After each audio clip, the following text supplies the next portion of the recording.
Muy buenos días, bienvenidos. Este es un nuevo episodio de No Estoy Solo. Miren cómo arranqué, arranqué tosiendo ya, así no se arranca un programa. Dante Palma es mi nombre, Juanjo Agüero está en la producción, Juana Silva en la operación, la rz.com.ar es la radio. También nos pueden escuchar a través de mi canal de YouTube personal, youtube.com/palmadante. Tenemos también redes sociales, Facebook No Estoy Solo, Instagram No guión bajo, el Instagram no, ese Instagram No Estoy Solo Radio, el Twitter es no guión bajo estoy guión bajo solo. Ahí sí hemos empezado de manera claramente accidentada este 13 de diciembre, estamos llegando al fin de año, vamos a estar hasta el fin de diciembre en vivo entre comillas, porque esto lo solemos grabar un día antes. Seguramente después paremos enero y febrero, paremos también entre comillas porque vamos a seguramente repetir los mejores momentos del año, y después, si todo va bien, si el diablo no mete la cola, podemos decir, en marzo un regreso para nada triunfal, pero regreso al fin para iniciar ya formalmente la 10ª temporada de No Estoy Solo, este milagro radial que nos ha tenido aquí y los ha tenido a ustedes del otro lado. Por cierto, lo más importante, tengo un programa potente, con 2 secciones potentes de 20 minutos cada una, un editorial más extenso de lo habitual, una sección de grandes entrevistas un poquito más extensa que lo habitual, así que la presentación tiene que ser más pequeña y no va a haber tiempo ya para agenda cultural. Eso se los puedo agradecer, quizás alguna cosita ahí les menciono que anduve mirando, pero no mucho más. A ver, yo le decía que estoy grabando el viernes, se acaba de presentar, acaba de salir finalmente después de muchos como borradores o filtraciones, lo que sería la reforma laboral. A ver, dado que recién acaba de salir y que seguramente se va a discutir, me parece que no tiene mucho sentido avanzar con especulaciones varias.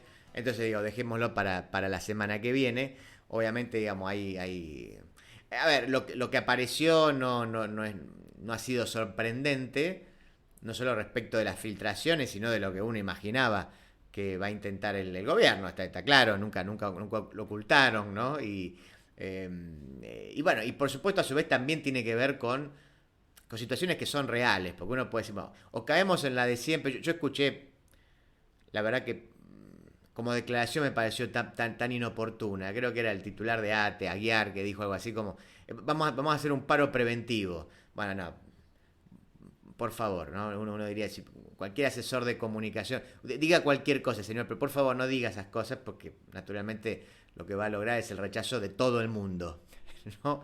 Esto de paros preventivos verdaderamente es insólito. Pero bueno, más allá de eso, y que sin duda la reforma va a intentar quitarle poder a los sindicatos y también quitarle algunos derechos a los trabajadores, también lo cierto es que hay problemas, y que algunos problemas generalmente, digamos, se hace énfasis en lo que se llama la industria del juicio.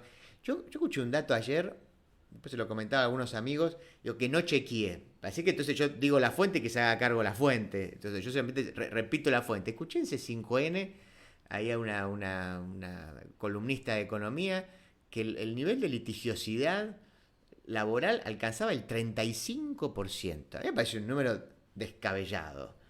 Pero no lo fui a chequear.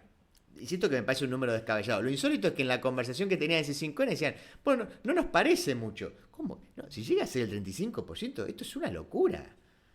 Es una locura. Puede ser que vos, digamos, contrates 10 tipos, tenés una pyme, contratás 10 tipos y sabés que 3,5 de esos tipos te van a hacer un juicio laboral. Claro, o sea, no se puede sostener. Y el argumento que yo escuchaba ayer también, bueno, pero si los tuvieran a todos en blanco no habría...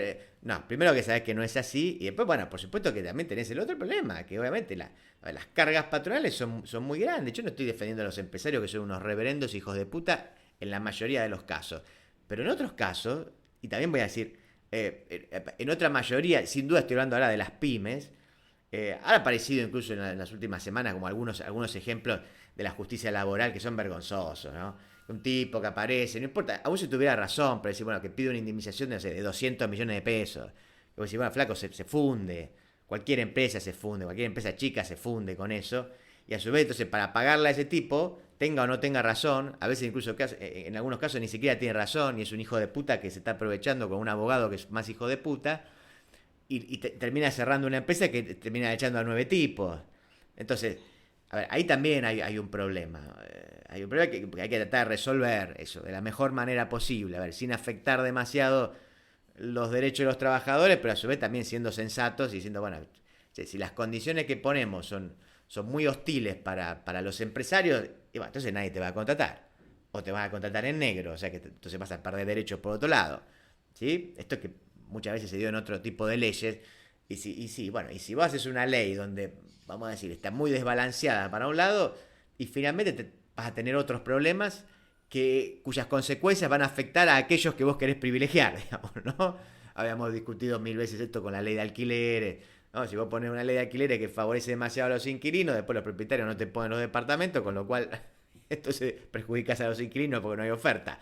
Bueno, acá sería lo mismo, si vos haces un esquema laboral absolutamente, y a su vez tenés una justicia que falla siempre de manera desproporcionada a favor de los trabajadores, lo que vas a hacer es que entonces va a haber menos trabajo, menos contrataciones o contrataciones en negro.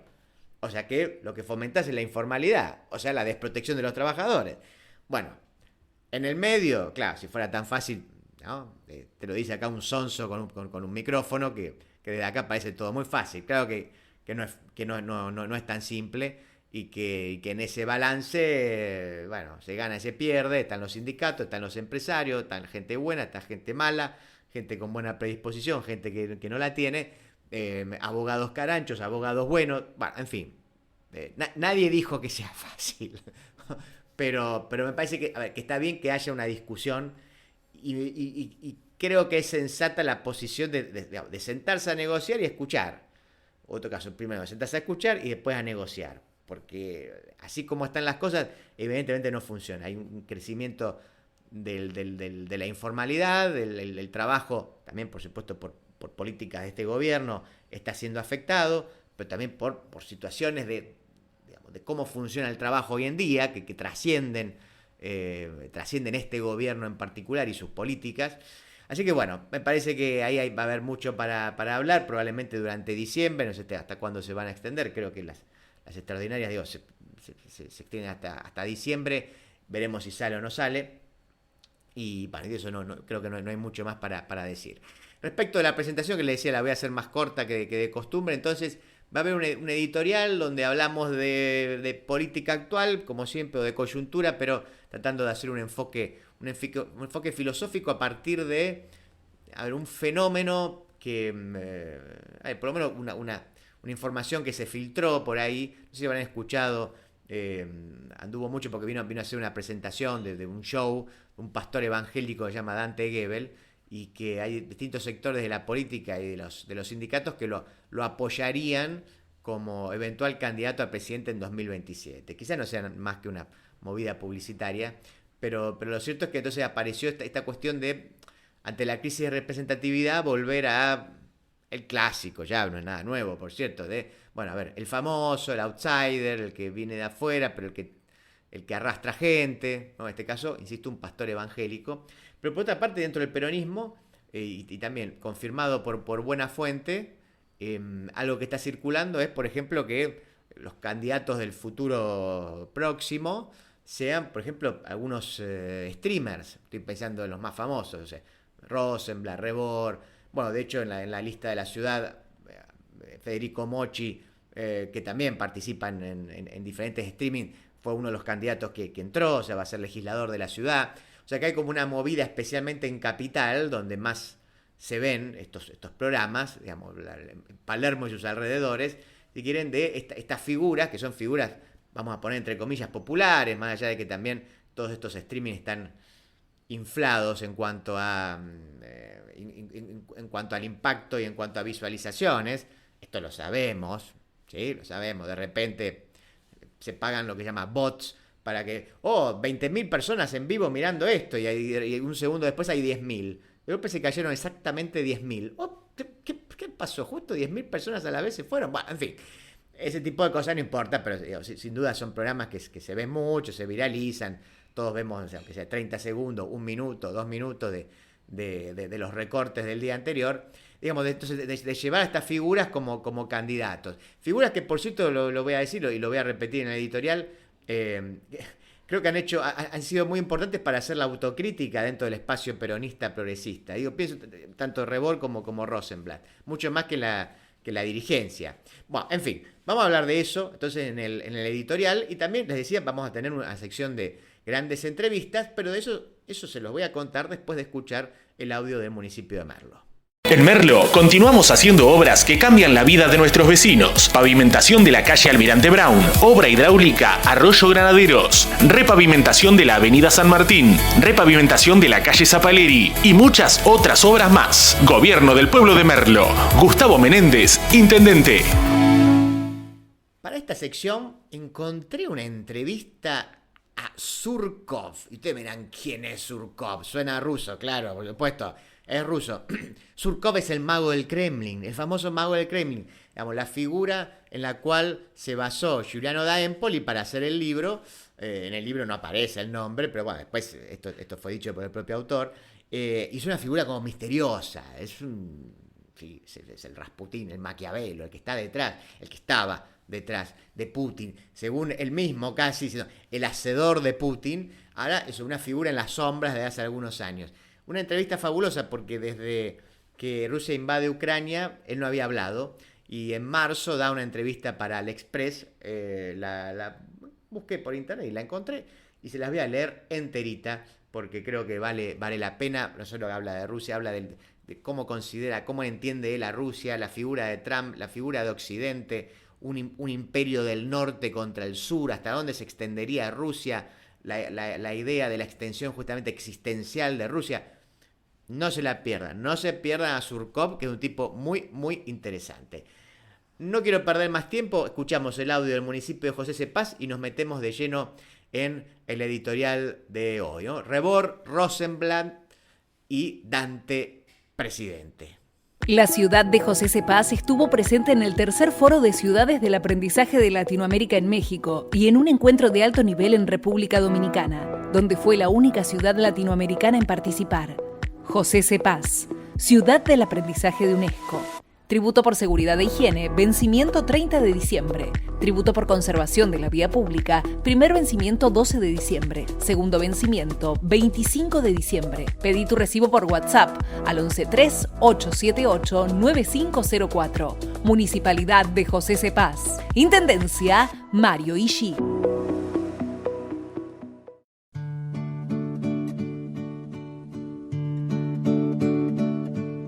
Rebord, Rosenblatt y Dante Presidente.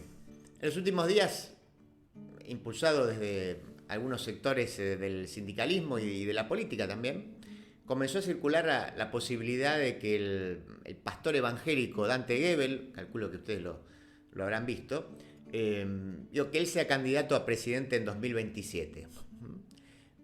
Incluso hizo una entrevista con Mario Pergolini, él se lo preguntó, y el propio, digamos, implicado no lo descartó.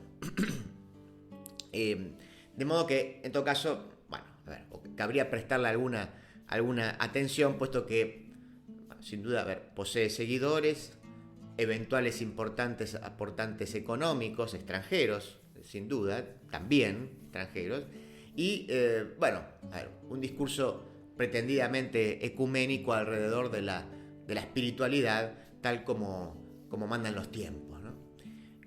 A propósito, dado que la imaginación no abunda, tampoco debería extrañar que se tratara de algún sueño trasnochado o de alguna fantasía, a partir de que el evento del pastor, que vino a presentar de hace tiempo también, que sale en gira con ese nombre, se llama Presidente, ¿no? Haciendo un juego de palabras con su nombre, Presidente, y que allí, por lo menos ustedes lo pueden ver en la cartelería, él aparece con la banda presidencial, ¿no? Como si fuera justamente un presidente.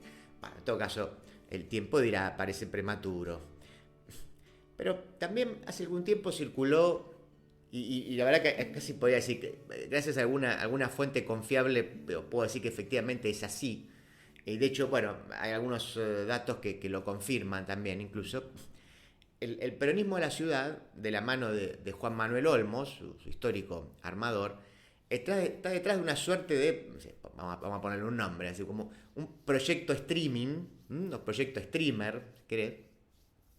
Que sería algo así como un poco de aire fresco, una renovación de candidaturas, que pueda, bueno, por fin alguna vez, romper ese techo de más o menos entre 25 y 30 puntos que el peronismo de la ciudad, al cual parece condenado, y que entonces en ese contexto podría recurrir a figuras como Tomás Rebord o Pedro Rosenblatt.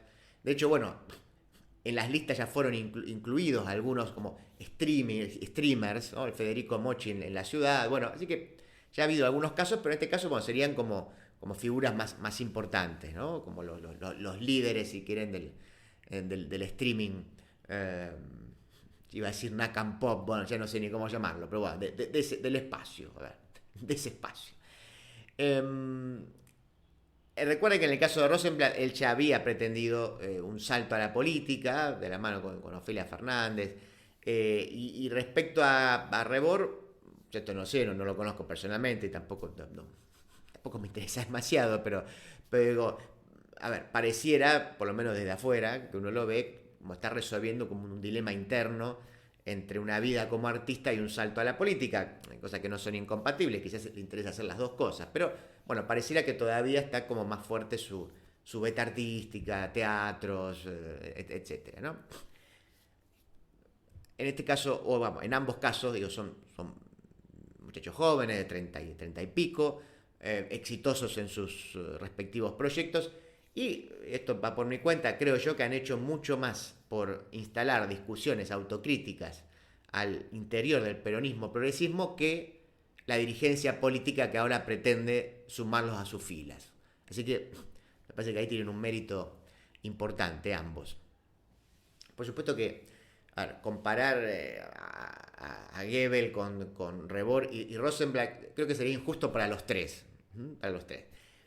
Pero los menciono porque pareciera que desde diferentes espectros ideológicos, por eso los puse, se renueva porque ya es un clásico de las últimas décadas, esta tentación de, digamos, apelar a figuras extrapartidarias, famosos, o ahora llamarán influencers, como solución a la crisis de representatividad. Es un clásico, ¿no? Cuando no tengo a quién poner, ¿no? Es como ya los propios partidos no generan sus dirigentes, hay que ir a buscarlos afuera, a tipos, no lo digo por ellos en particular, pero que en principio su único, por lo pronto, saquen el único, su mérito es ser conocidos. Y a ver, y sobre este punto vale una aclaración también. Rebord y Rosenblatt tienen formación política por encima de la media, diría yo, y te diría incluso por encima de la mayoría de los dirigentes políticos, ¿no? Sin embargo, no se está pensando en ellos por esa razón, ¿no? Sino por su éxito en redes y por su visibilidad. En este caso no es culpa de ellos, entonces que se piense en ellos por eso, ¿no? Pero la razón por la que se los elige es por méritos que no tienen que ver estrictamente con su eventual proyecto o mirada acerca de la política. Lo que me parece a mí, claro, me puedo equivocar. Con todo, creo que para apoyar mi punto de vista, una demostración es que con ellos, es que son ellos, pero también podría ser cualquiera. Veamos si no el caso de Lali Espósito, que también circunstancialmente, o quizás no, quizás para toda la vida, digo, que no se me enojen, pero digo, bueno, en este momento es la pareja de Pedro Rosenblatt, o Pedro Rosenblatt la pareja de Lali Espósito, como ustedes quieran ponerlo. Aquí también no tengo nada personal contra Lali Espósito, pero uno observa, lee algunas cosas, escucha, bueno, en fin, que casi como que la quieren vender como la nueva Evita por haber hecho una canción con un estribillo pegadizo y un mensaje velado para el presidente. Sí, bueno, la vara está baja, ¿no? Antes uno pedía mucho más. insisto, no es contra Lali Espósito, no tengo nada contra ella. Pero digo, en todo caso es contra los que quieren hacer algo de ella, digamos, ¿no? Que ella no es, además. Pero, bueno, digo, más allá de ello, a continuación, entonces, esto fue como una introducción, si quieren, un poquito larga. Pero quiero proponerles reflexiones acerca de este fenómeno, y la verdad que si en ellas les suena algo de Byung-Chul Han, los que siguen el programa también saben que de tanto en tanto algo de él tomamos. A ver, aspectos de Byung-Chul Han, en algunos casos para acompañarlos y en otros casos para criticarlos, Pero algo de eso, algo de la terminología de Byung-Chul Han les va a sonar. Bueno, digo, si les suena están bien orientados, vamos por ahí. Hay una base de eso, aunque más no sea a veces como para tomar caminos divergentes. Entonces, en primer lugar, a ver, digamos que si es cierto que el neoliberalismo convierte al sujeto en emprendedor, en un creador de sí mismo, esto es, a ver, en alguien que está encargado de gestionar su propia imagen y su rendimiento también, el que se ocupa de, bueno, cuánto está rindiendo. Bueno, en ese contexto, digo, si eso fuera así, es natural que esto produzca un nuevo tipo de actores políticos.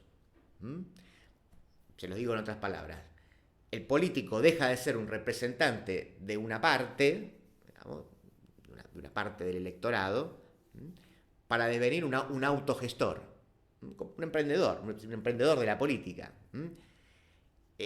Ni siquiera, a ver, un autogestor, pero ni siquiera de su rol en el debate público, ¿no? Sino simplemente de su presencia mediática, que no es estrictamente el debate público, es una forma bastante particular de entrar en el debate público. Lo importante es la presencia mediática.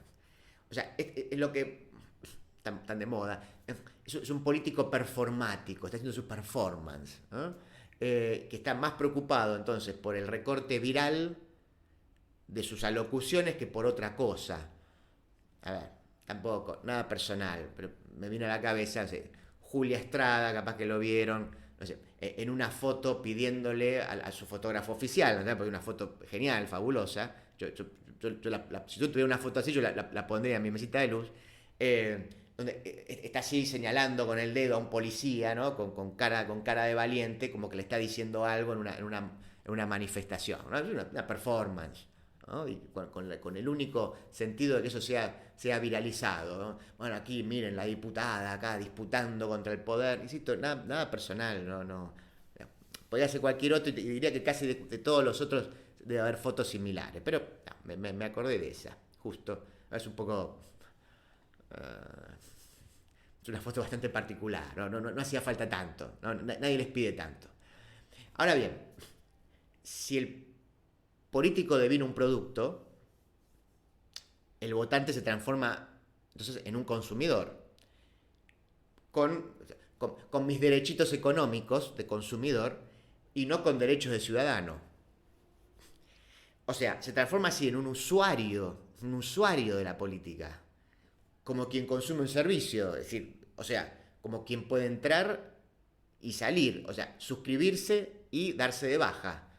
Entro a la política como entro a Netflix, ¿no? Como pago mi cuenta de Google, ¿no? Asimismo, elegir entre los famosos de este tiempo le permite a la política entrar en la disputa, hablando de redes, etcétera, entrar en la disputa por el recurso más escaso del capitalismo de hoy, que es la atención. Ese es el recurso que se está disputando hoy, la atención. Y yo creo que hace bien la política, porque, digo, vaciada de sentido, vaciada de valores, de proyectos, de comunidad, lo único que le queda es salir a disputar como un producto más en el mercado, como parte de la góndola de lo que tenemos que elegir para que nos llame la atención. De aquí que no sea casual lo bien que les va a los outsiders, con Milei a la cabeza, por supuesto, puesto que la propuesta más delirante suele ser la más efectiva si de atraer atención se trata. De hecho, a ver, vamos a decir, no me van a decir que entre un discurso de Tayana y un recital de Milei, ustedes van a elegir el discurso de Tayana. Una vez más, por favor, nada contra Jorge, digamos, pero bueno, está claro que es lo más atractivo, ¿no? Desde el punto de vista de la atención. En este punto, la vieja política suele hacer una extrapolación bastante lineal, la verdad que bastante burda, y que a su vez muchos influencers creen o eligen creer, como diría Gallardo. Muchos likes son muchos votos. Muchos seguidores son base electoral. Y a su vez, la cantidad de visualizaciones y repeticiones son capital político. Y no es así, muchachos. No es así. Este último, entonces me refiero a capital político, no tiene ya que ver con valores, con construcción, sino con la posibilidad de tener un mensaje o una imagen viralizable. O sea, si es viral, es bueno. Y es candidateable. El nuevo político influencer, y a ver, no estoy hablando, yo mencioné a Goebbels, mencioné a Rebord, a Rosenblatt, pero no es contra ellos, además no es que estoy hablando contra ellos, de hecho ni siquiera se lanzaron, ¿no? Así que, digo, los pongo porque estuvo circulando la idea de que podían ser candidatos, pero hablo en general. El nuevo político influencer, entonces, no es guiado por el pueblo, sino por el algoritmo, o lo que es peor, el nuevo político influencer cree que el algoritmo es el que está representando al pueblo. O sea, queda atrapado en un narcisismo algorítmico que no representa intereses partidarios, sino los deseos y aspiraciones individuales de unos votantes que en realidad son seguidores, en su mayoría pasivos, como quien sigue a su ídolo en la música o en el fútbol como una figura inalcanzable. Bueno, a ver, sigo la cuenta de Messi o la de Mick Jagger. Entonces, no se trata de crear comunidad, sino idolatría. Es, también, nada personal, disculpen. Digo, es Pitu Salvatierra jurando, ¿no?, en la legislatura de la ciudad por Futurock. O sea, jurando por la empresa para la que trabaja, ¿no? Antes se juraba por la patria, algunos decían por Dios, por no sé qué, ahora se jura por la empresa para la que uno trabaja, como representante de la ciudad. Es Mayra Mendoza tatuándose a Néstor y creo que se tatuó también la tobillera de Cristina. Dicen que es político, pero es solo personal, ¿no? Bueno, y sobre todo no hay tiempo. No hay tiempo porque, a ver, las unidades básicas ya no forman cuadros, decíamos, de modo que hay que echar mano a los emprendedores de su propia imagen, que devenidos candidatos ya están construidos como producto, listos para ser consumidos por derecha, por izquierda, por centro, por donde ustedes quieran. Entonces, pues, como tengo que resolver y como no hay construcción, no hay proyecto, nada, bueno, listo, a ver, ¿quién es más visto? ¿Quién tiene más likes? Listo, es el candidato. Asimismo, los famosos de hoy cumplen con el ideal de autenticidad tan requerido en la actualidad. Y finalmente que es el principal insumo de la antipolítica, porque la política es asociada entonces a la opacidad, lo turbio, la hipocresía. A fin de cuentas, la rosca representa lo que se hace por detrás en un tiempo de tiranía de la transparencia, ¿no? Donde todo el tiempo nos piden ser transparentes. O sea, nos obligan a mostrarlo todo. Y con todo, por supuesto, no me refiero solamente a las cuentas públicas, lo cual vamos a decir que estaría bien, sino a lo que concierne a nuestra identidad, nuestra vida privada, etc. Podría decirse incluso que el influencer, o la mayoría de ellos, vamos a ser justos, no tiene otro valor que la autenticidad. Y es lo único que se le exige, que sea auténtico. Por más que en su cuenta muestre, no sé, una riqueza que no tiene y que sus autos de lujo sean alquilados, como hemos visto algunos imbéciles por ahí, o sea, que venda canjes berretas o se saque fotos con filtro contra, no sé, las arrugas, la papada o la cintura de lavarropa. ¿Sí?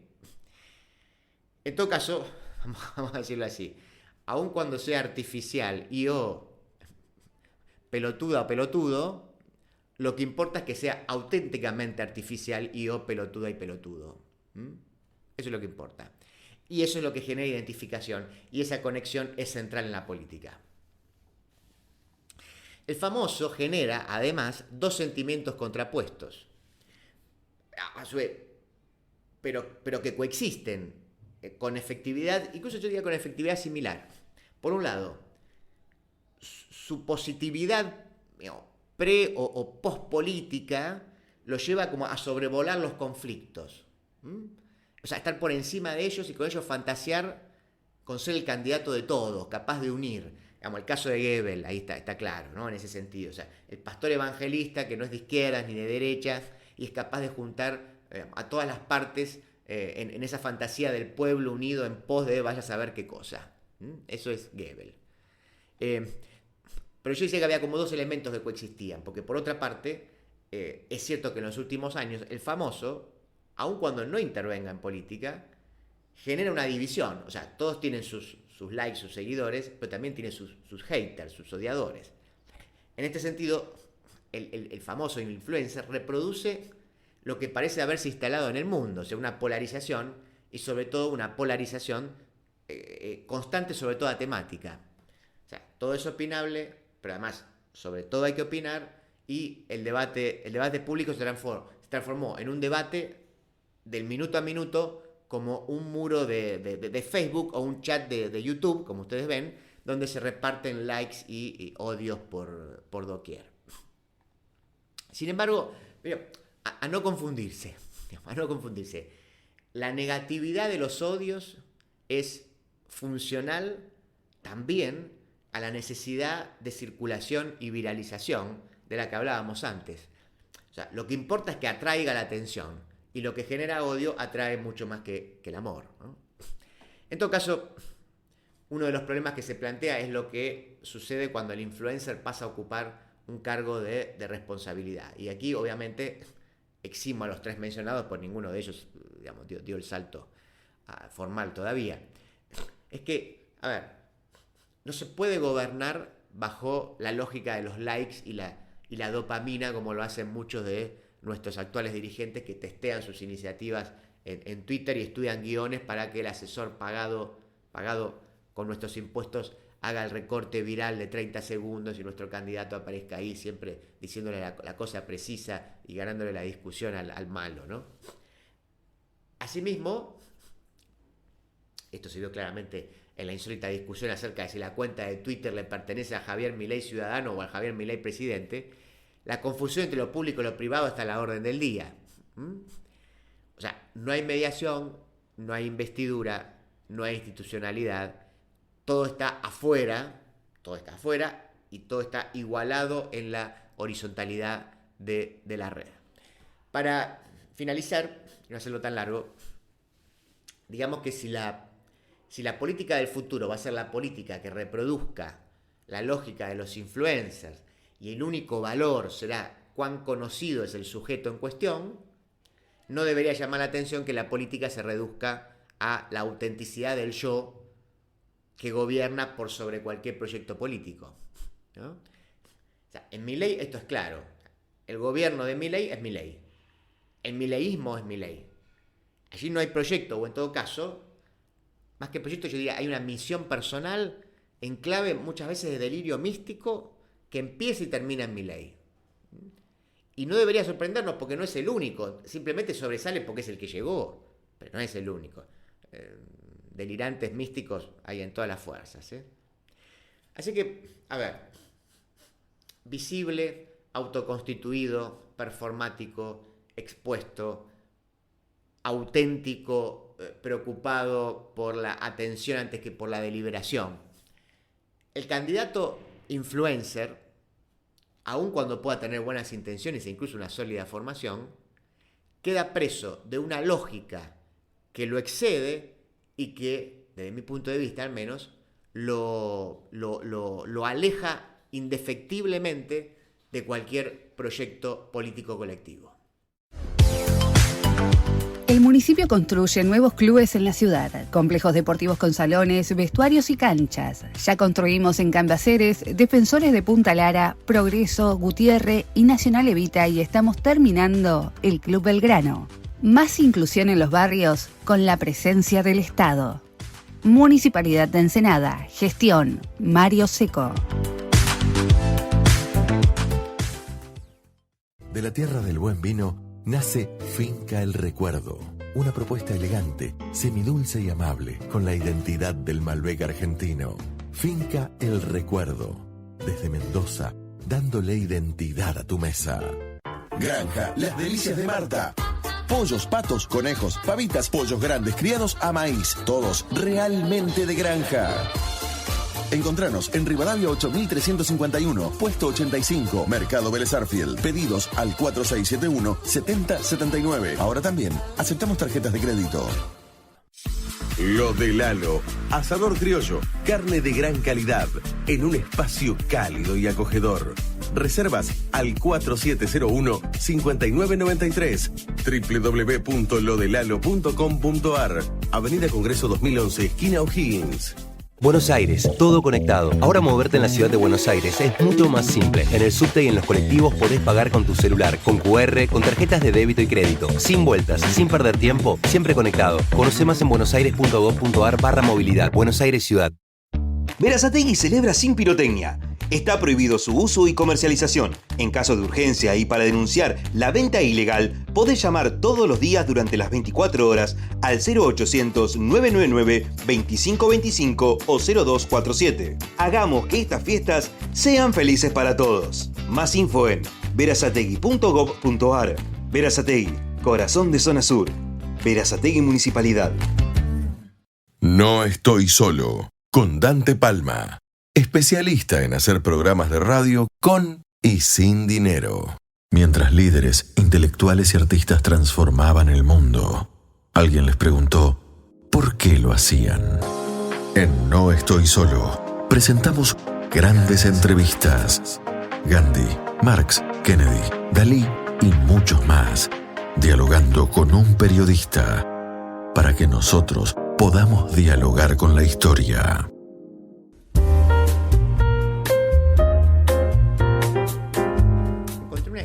A Vladislav Surkov. Ustedes dirán, ¿quién es?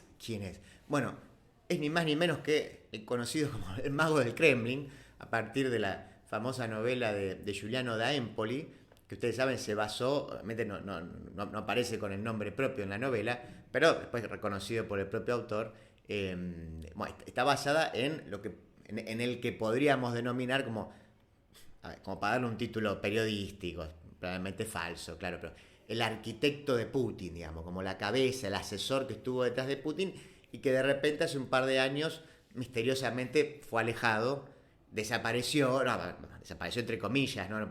Esto hay que aclararlo, ¿no? Siempre, sí, pero bueno, se mantuvo en las sombras.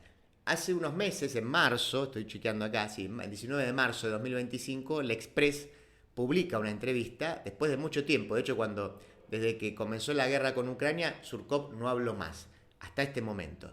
Y dice un montón de cosas interesantes sobre geopolítica, sobre Rusia, sobre Occidente. Así que, no se pierdan esta entrevista que le hizo el Express a Surkov, al mago del Kremlin.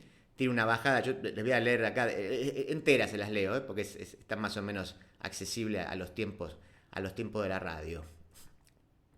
Dice, desde el inicio de la invasión rusa de Ucrania nunca ha concedido una entrevista, ¿no? Dice, tampoco ha hecho el más mínimo comentario público sobre esta guerra que asola el corazón de Europa. Dice, Vladislav Surkov, posiblemente la figura más misteriosa de Rusia, ha permanecido en silencio. Bueno, acá entonces hace una presentación de lo que les mencionaba de Da Empoli, etc. Dice, nadie sabe qué está haciendo Surkov hoy, y en la entrevista que nos concedió evitó la pregunta. Así que, bueno, como para seguir con el misterio. Y después, por supuesto, estas cosas de algunos medios occidentales que tienen tanto miedo, explican por qué entrevistamos a este señor, ¿viste? Hay que explicarlo. En algunos casos tienen que explicar por qué y en otros no, eso sería curioso, ¿no? Pero bueno, a ver, ¿por qué entrevistar a Surkov, quien representa la antítesis exacta de nuestro ideal democrático? Miren la pregunta que se hacen los muchachos. ¿Era necesario dedicar una portada del Express a un hombre que considera a Ucrania una entidad política artificial que solo puede ser tomada por la fuerza, como declaró en una entrevista con el canal ruso de Telegram War-Gonzo unos meses antes del inicio de la guerra? Dice, sí, precisamente, darle la palabra al mago del Kremlin significa en cierto modo penetrar en la mente de Vladimir Putin. Aunque ya no esté en el poder, Surkov no deja de dominar todos los mecanismos del putinismo. Y así es como debe entenderse esta entrevista, un documento excepcional que nos muestra cómo el poder ruso, en un momento de alta tensión, persigue su agenda y piensa a largo plazo, muy lejos del errático Donald Trump. Dice, dice, hay décadas en las que no ocurre nada y semanas en las que ocurren décadas, como dijo Lenin. ¿Es este el caso en Europa hoy? Surkov dice, sí, en las últimas semanas, insisto, esto es marzo del 25, Estados Unidos ha desatado una tormenta verbal contra Europa, pero por el momento solo son provocaciones y palabrería. Lo principal está por venir. Washington está saliendo del estancamiento, aún tienen que pasar por la perestroika, reconstrucción, la glasnost, transparencia y una nueva mentalidad. La perestroika soviética provocó el colapso del bloque del Este. ¿Se derrumbarán la OTAN y la Unión Europea tras la perestroika estadounidense?, se pregunta Surkov. La pregunta sigue en pie, dependerá de ustedes decidirlo, dice. Las negociaciones en Riad el 18 de febrero tuvieron un buen comienzo para los rusos, interviene ahí el Express. ¿Qué resultado podría considerarse una victoria para Moscú? El aplastamiento militar y diplomático de Ucrania, la división de este cuasi estado artificial en sus fragmentos naturales. Puede haber maniobras, ralentizaciones y pausas en el camino, pero este objetivo se logrará. ¿Han cambiado los objetivos de Rusia en Ucrania desde el 24 de febrero del 22? Sus objetivos estratégicos no han cambiado, pero sus objetivos tácticos se han adaptado a medida que se ha implementado la estrategia. Usted dijo, para Rusia la expansión permanente no es una idea más, es la condición existencial de nuestra existencia histórica. Eso es una cita. ¿Cuáles considera usted que son las fronteras de Rusia? Construir una ideología oficial basada en el concepto del mundo ruso, dice Surkov, que ya existía en círculos filosóficos. El mundo ruso no tiene fronteras. El mundo ruso está donde quiera que haya influencia rusa, de una forma u otra, cultural, informativa, militar, económica, ideológica o humanitaria. En otras palabras, está en todas partes. El alcance de nuestra influencia varía mucho de una región a otra, pero nunca es nulo. Así que nos expandiremos en todas direcciones, hasta donde Dios quiera y tan fuertes como seamos. Lo importante es no dejarse llevar ni asumir una parte demasiado grande. Bueno, dice periodista, esta interpretación deja poco espacio para la subjetividad de las personas. Y si no quieren formar parte de este mundo ruso, ¿se puede vincular a la gente a él por la fuerza y sobre todo por qué? Surkov dice, no veo en mi respuesta anterior la menor negación de la subjetividad de los pueblos. Es Europa la que ha ignorado la subjetividad del pueblo ucraniano al apoyar 2 golpes de Estado en Kiev. En 2014, por ejemplo, más de la mitad de los ucranianos hablaban ruso a diario, tanto en el trabajo como en casa. Menos de la mitad apoyaba la integración en la Unión Europea y aún menos deseaba unirse a la OTAN. Contra la voluntad del pueblo ucraniano, o en cualquier caso contra la voluntad de la mayoría, Occidente intenta someter a Ucrania sin que nadie entienda realmente por qué. Incluso mientras hablamos están utilizando armas europeas, algunas de ellas francesas, contra mi país para apoyar al régimen títere de Kiev, que no se basa en la mayoría del pueblo ucraniano, sino en su minoría antirrusa y prooccidental. Esto es una continuación de los intentos occidentales de colonizar Ucrania por la fuerza. ¿Ha sido el regreso de Ucrania a la esfera de influencia rusa un objetivo consciente de la política exterior rusa desde el colapso de la Unión Soviética? En otras palabras, insiste el Express, ¿ha sido la anexión de Ucrania un objetivo que Moscú ha perseguido de diversas maneras desde 1991? Este es el objetivo de Moscú, pero también el de Kiev, dice Surkov. De diferentes maneras, en diferentes momentos, con distintos grados de éxito. Tanto en Rusia como en Ucrania, desde el colapso de la Unión Soviética, siempre ha habido mucha gente pensando en acercar o unir a nuestros países. Incluso hoy todavía hay algunos en ambos bandos. Es natural, somos gente de la misma sangre. La cooperación pacífica se vio impedida por 2 golpes de Estado respaldados por Occidente en Ucrania, en 2005 y 2014. En ambos casos los ucranianos fueron sometidos ilegalmente al dominio de una minoría agresiva, motivada por las leyendas de una etnografía politizada y los espejismos de la integración europea. Esta minoría condujo a Ucrania a la guerra. ¿No cree que la guerra contra Rusia ha forjado, por el contrario, una nación ucraniana y una identidad antirrusa, incluso entre los ucranianos rusoparlantes? En otras palabras, ¿no ha creado Rusia lo que negaba que existiera? Surkov le dice, Ucrania es una entidad política artificial en la que se han forzado al menos 3 regiones muy diferentes. Sur y el este, rusos. El centro, ruso no ruso. Y el oeste, antirruso. No pudieron llevarse bien y nunca lo han hecho. La guerra en Ucrania separará a los rusos de los antirrusos, o parafraseando el Evangelio, a las ovejas de las cabras. Los antirrusos no madurarán, pero se limitarán a su territorio histórico y dejarán de extenderse por suelo ruso. Quizás algún día Ucrania sea un estado real, pero solo dentro de sus fronteras naturales y por lo tanto mucho más pequeño. Los europeos no están invitados a participar en debates que les afectan principalmente, le dice el periodista. ¿Qué opinas al respecto? No invitado no significa nada. Nadie invitó a los estadounidenses tampoco. Se invitaron a sí mismos, tomaron la iniciativa. Rusia lleva años afirmando que está dispuesto a dialogar.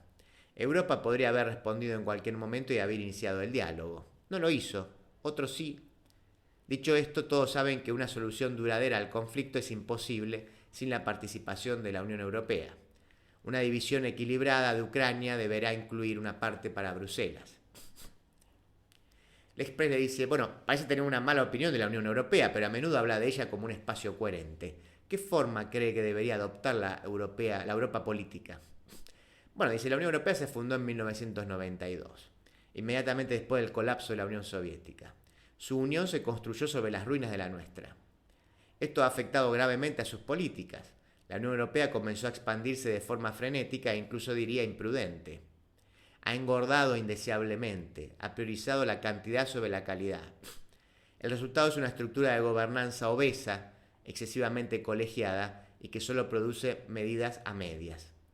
En este contexto hemos visto surgir generaciones de políticos europeos cuya especialidad son las medidas a medias. Ahora Europa debe decidir si es un Estado o no. Los países miembros han delegado su soberanía en la Unión Europea, pero no del todo. Otras medidas medias. Como resultado, ni la Unión Europea ni sus miembros son completamente soberanos. Necesitamos salir de esta precaria situación intermedia, ya sea volviendo al estado anterior de una comunidad puramente económica o dando un paso decisivo hacia una federación soberana. En cualquier caso, se requerirá fuerza de voluntad y una generosa dosis de autoritarismo a la antigua usanza. Muchos europeos piensan así. Los europutinistas y eurotrampistas están cobrando fuerza. Quizás revitalizarán Europa. Debemos darle la oportunidad de salvar la gran cultura europea, hermana de la rusa y la estadounidense. Si quieren hacerse una idea del futuro de Francia y de los demás, lean la propuesta de Michel Houellebecq.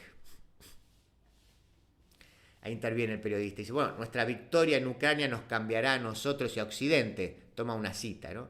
Ese será un nuevo paso hacia la integración del Gran Norte. Eso lo escribió en septiembre de 2023 en el sitio web de noticias Actualin Commentari. ¿Aún cree en este norte global que integraría a Rusia, Europa y Estados Unidos? Dice Surkov, en el futuro Occidente se volverá más autoritario y Rusia menos. Las proporciones de libertad y disciplina en nuestros sistemas políticos convergerán. Esto puede que no ocurra de la noche a la mañana y se logrará a costa de conflictos y tragedias, pero es seguro que Estados Unidos, Europa y Rusia alcanzarán un alto grado de entendimiento y cooperación mutuos. Se trata de la supervivencia de la gran civilización nórdica, a la que pertenecen las culturas rusa, europea y estadounidense, en un contexto de presión demográfica casi insoportable desde el sur. ¿Por qué y cómo debería Rusia volverse menos autoritaria? Hasta ahora el sistema solo ha evolucionado hacia una mayor autoridad.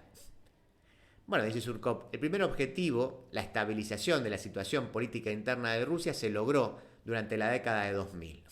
Hoy estamos estabilizando la situación internacional del país. Cuando se logre este objetivo, veremos los primeros indicios de una flexibilización gradual del sistema.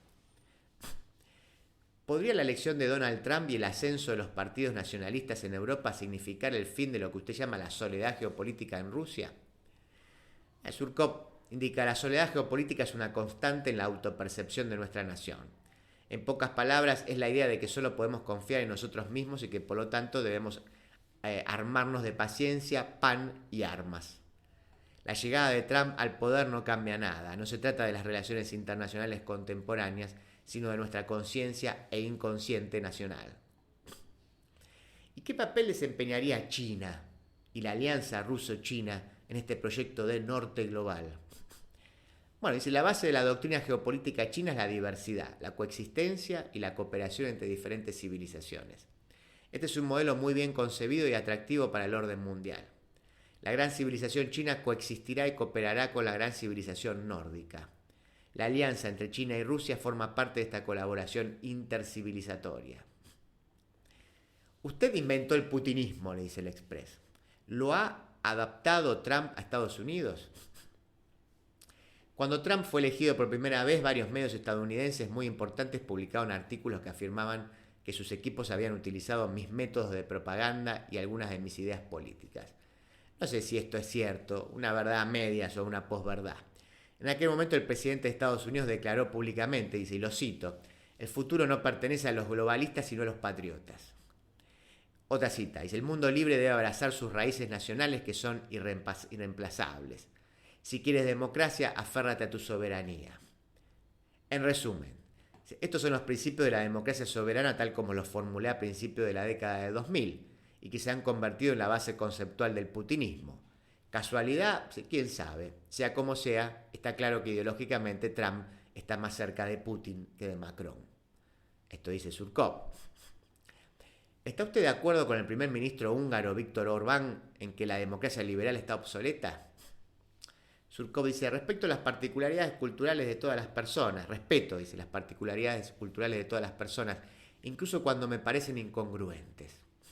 Si la democracia liberal es una peculiaridad de la cultura política de un país o grupo de países, es su absoluto derecho. De igual manera, si la democracia liberal no sigue a Rusia, es nuestro derecho.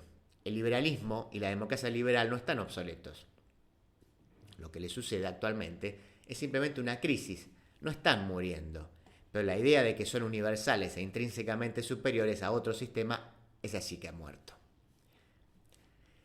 ¿Puede Estados Unidos de Trump convertirse en aliado de Rusia? Trump no me parece alguien que quiera ser aliados. Pero el sistema de democracia con arquetipo monárquico, le pregunta al Express, que usted ha inventado, ¿no es vulnerable porque depende de un solo hombre? No existe un sistema político ideal, responde Surkov. Cada modelo tiene sus vulnerabilidades. Nuestro modelo, como todos los demás, tiene sus propios riesgos y códigos de autodestrucción. Es simplemente el modelo más eficaz para nuestro país. Me llevó 10 años construirlo y analizarlo, y funciona. Necesitamos un zar. Los periodos sin zar siempre terminan en desastre para nosotros. La multipolaridad es buena para la política exterior, no para la política interior. ¿Por qué crees que los periodos sin zar siempre acaban en desastre para Rusia? Porque Rusia no puede prescindir de un... ¿Por qué Rusia no puede prescindir de un zar? Bueno, se podría dar cientos de miles de respuestas diferentes a esta pregunta. Le daré la más corta. No lo sé. ¿Es la Rusia de hoy la Rusia que imaginabas en 1999? Sí, 99,9%. Además del autoritarismo político, el sistema ruso ha añadido una dimensión conservadora e incluso reaccionaria. El papel de la Iglesia, las leyes sobre la orientación sexual no tradicional, etc. ¿Considera usted el conservadurismo como un medio para movilizar la política rusa? Todos los cambios en nuestro sistema político desde 1999 siempre se han basado en ideas conservadoras y relativamente tradicionalistas. Yo hablaba entonces de la matriz mental, los arquetipos de nuestra conciencia nacional, que no pueden ignorarse. Los liberales rusos de finales de los 80 y los principios de los 90 cometieron el error de pensar que Rusia era una página en blanco sobre la que podían construir cualquier cosa. Olvidaron que Rusia existe desde hace 1000 años, que sus cimientos se sentaron mucho antes que nosotros y que estos cimientos no solo definen nuestras posibilidades, sino que también dictan nuestras imposibilidades y establecen límites claros para cualquier construcción estatal futura. Las herramientas políticas no son tan importantes como nos gusta creer. La política es, ante todo, el ámbito de las emociones y las pasiones, y solo entonces se trata de herramientas. siempre se reduce a la cuestión del poder, que es el aspecto más antiguo, oscuro e irracional de la naturaleza humana. Las herramientas políticas ayudan a navegar las olas, pero no las crean. ¿Cuál es su respuesta a la pregunta planteada por el escritor ruso Siamatine? ¿Es mejor tener felicidad sin libertad o libertad sin felicidad?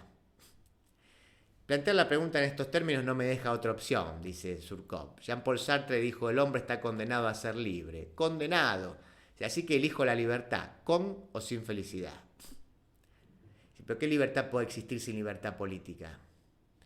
Para mí la libertad no tiene absolutamente nada que ver con la política. Para mí un director de cine que en una democracia liberal no se atreve a contratar a un gran actor porque ha sido cancelado por denuncias difamatorias es un esclavo. Para mí un hombre blanco que se arrodilla ante un hombre negro porque un hombre blanco alguna vez lastimó a un hombre negro es un esclavo. Para mí un director de empresa que recluta a alguien para un puesto de responsabilidad, no porque sea el mejor, sino porque es transgénero, es un esclavo. Sin embargo, todos estos esclavos tienen, al menos en teoría, todas sus libertades políticas. ¿En qué actividades ha participado desde que dejó el Kremlin? Vivo mi vida privada, de la que nunca hablo en público.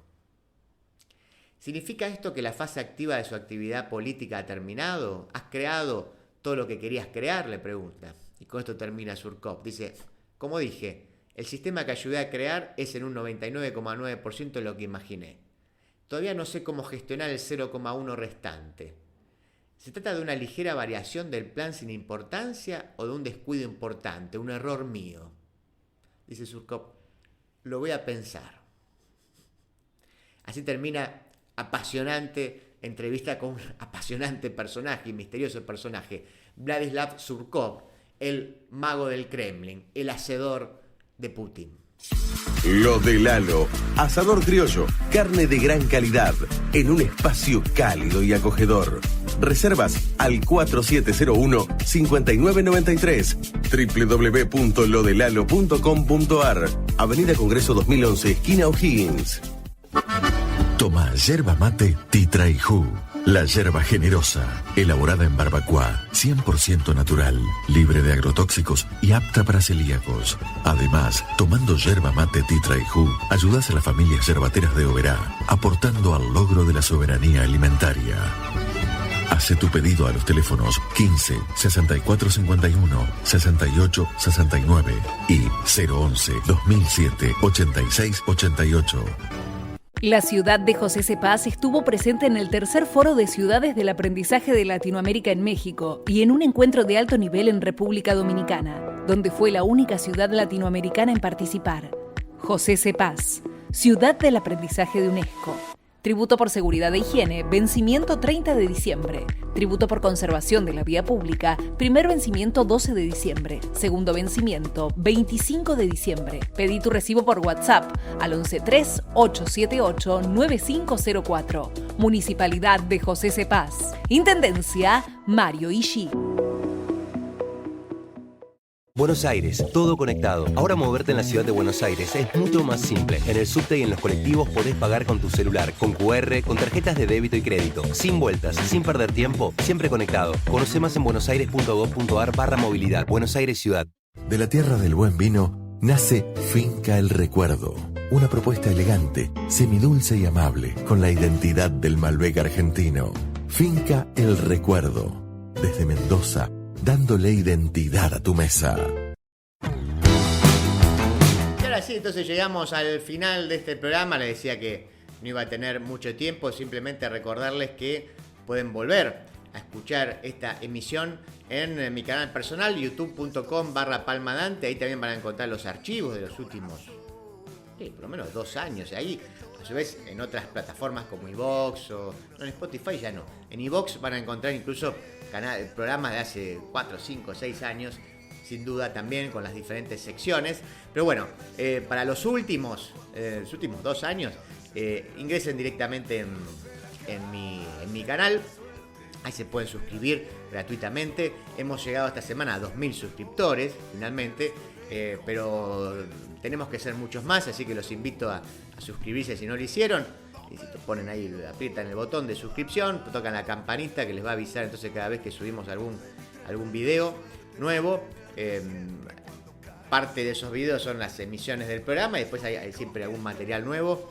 También incluye los cursos. Pero bueno, en este caso pueden escuchar en formato podcast el programa y yo también en un formato audiovisual las dos secciones. En este caso el editorial del día de hoy y la entrevista a Surco. Recuerden también que pueden hacer un aporte económico.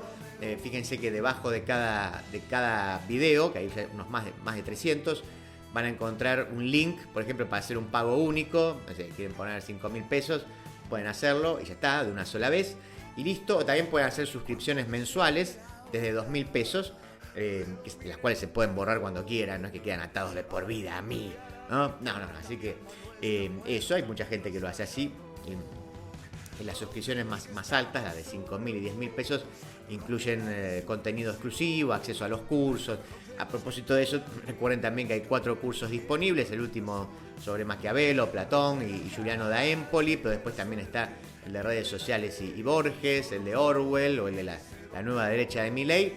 Para cualquiera de esos casos, escríbanme a danteblog@gmail. Danteblog se escribe Dante B larga L-O-G, danteblog@gmail. Ahí les cuento de qué va cada curso, si quieren, más específicamente, cómo se inscriben, cuáles son los costos. Por cierto, hay mucha gente que se engancha o que a veces dice, Dante, quiero el curso ese de Borges que habíamos... Ok, dale, perfecto, ahí está disponible, están disponibles los 4. No tengo mucho tiempo, así que escuchemos juntos el audio del municipio de Berazategui. No estoy solo. 9ª temporada. Ampliación del campo de batalla. Berazategui celebra sin pirotecnia. Está prohibido su uso y comercialización. En caso de urgencia y para denunciar la venta ilegal, podés llamar todos los días durante las 24 horas al 0800-999-2525 o 0247. Hagamos que estas fiestas sean felices para todos. Más info en berazategui.gov.ar. Berazategui, corazón de zona sur. Berazategui Municipalidad. Ahora sí. Entonces, señor Juanjo Agüero estuvo en la producción, Juana Silva en la operación, la RZ ha sido la radio. Mi nombre es Dante Palma. Hasta el próximo sábado, aquí, en No Estoy Solo.